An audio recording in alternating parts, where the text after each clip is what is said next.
Good morning, everyone, and welcome to another day of A Year in Miracles, and it's another travel day for me. So I'm going to jump right in. I know I'm a little early this morning, but today's workbook lesson is 187 in A Course in Miracles, and the lesson is, I bless the world because I bless myself. No one can give unless he has. In fact, giving is proof of having. We have made this point before. What seems to make it hard to credit is not this.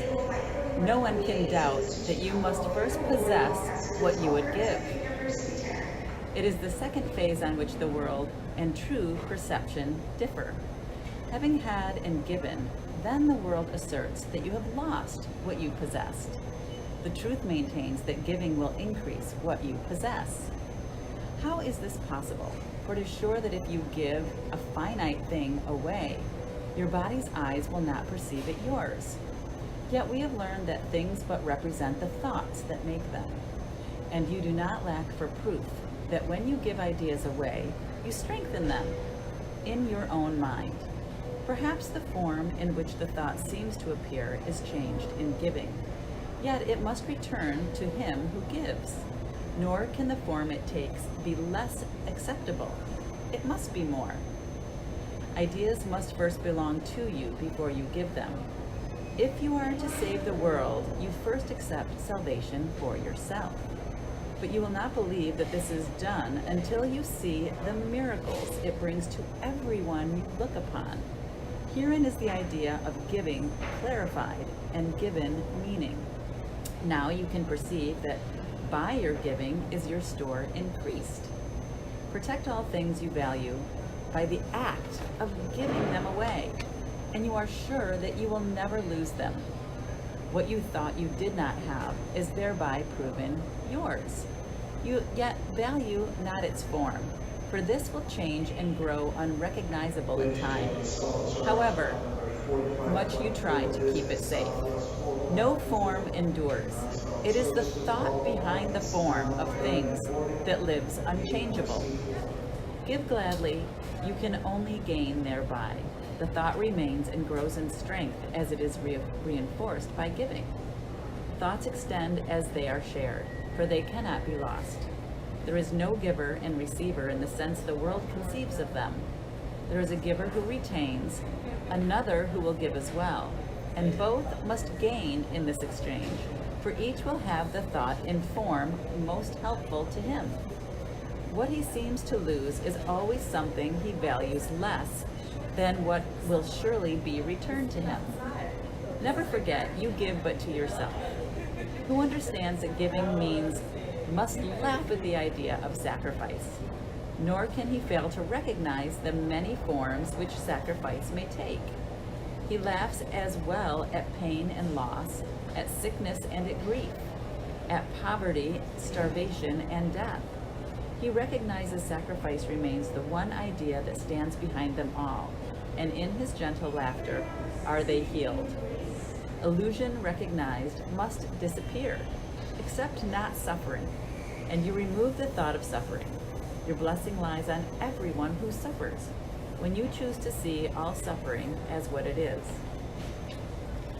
The thought of sacrifice gives rise to all forms that suffering appear to take, and sacrifice is an idea so mad that sanity dismisses it at once.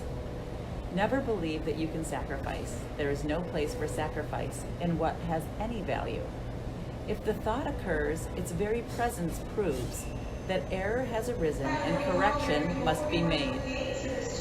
Your blessing will correct it, given first you. It now is yours to give as well.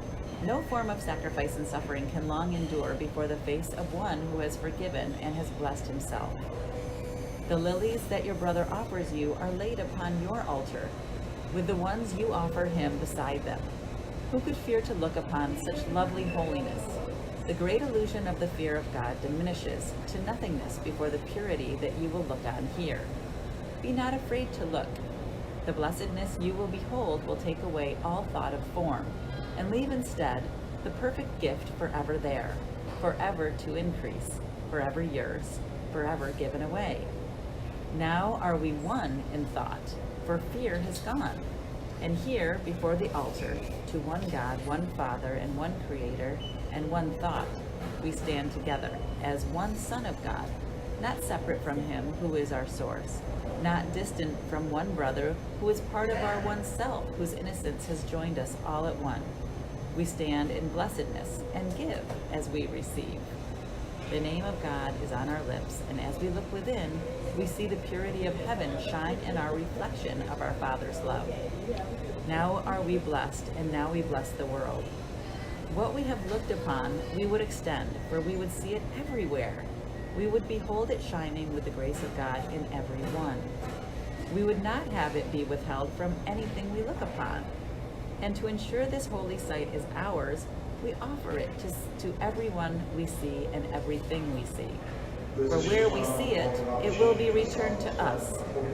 In the form of lilies we can lay upon our altar, making it a home for innocence as well, who dwells in us and offers us His holiness as ours.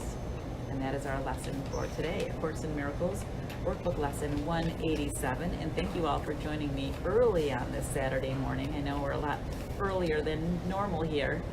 And just to recap what this lesson is talking about, it's all about to have a thing and to understand we have a thing. It's necessary to give it away, because until we give it away, we don't really truly know we have it to give. So that's what this lesson is all about today. A Course in Miracles, Workbook Lesson 187. I bless the world because I bless myself. And today I am heading out. As you can see, I'm at the airport this morning. So thank you for joining me here this morning, everyone. Great to see all of you here on the live feed. Hey, Leo, nice to see you. Good morning, Colette. Great to see you here this morning. Hi, honey. Thank you, Colette. I appreciate the safe travel wishes. Good morning, John. Nice to see you. Thanks, sweetie. Sending lots of love back to you, too. Hey, Kimberly. Nice to see you on the live feed this morning. Good morning, Nell. Hey, Don. Good to see you here. Hi, Terry. Good to see you. Good morning, Kumar. It's a little noisy here, so I'm sorry if it's been interrupted a bit with this particular lesson, but I do post all of the lessons in our private Facebook group, so feel free to jump on over there if you'd like to reread this to actually hear the words I was saying today, in case you're having trouble making them out in between the announcements here at the airport. In the meantime, enjoy your day. I hope you have a wonderful Saturday, and I will be back tomorrow morning with our next live A Course in Miracles workbook lesson. It's probably going to be a little bit later tomorrow because I'll be traveling and there's going to be a bit of a time change. So I will see you all tomorrow. Have a great day. Thanks for joining. Bye, guys.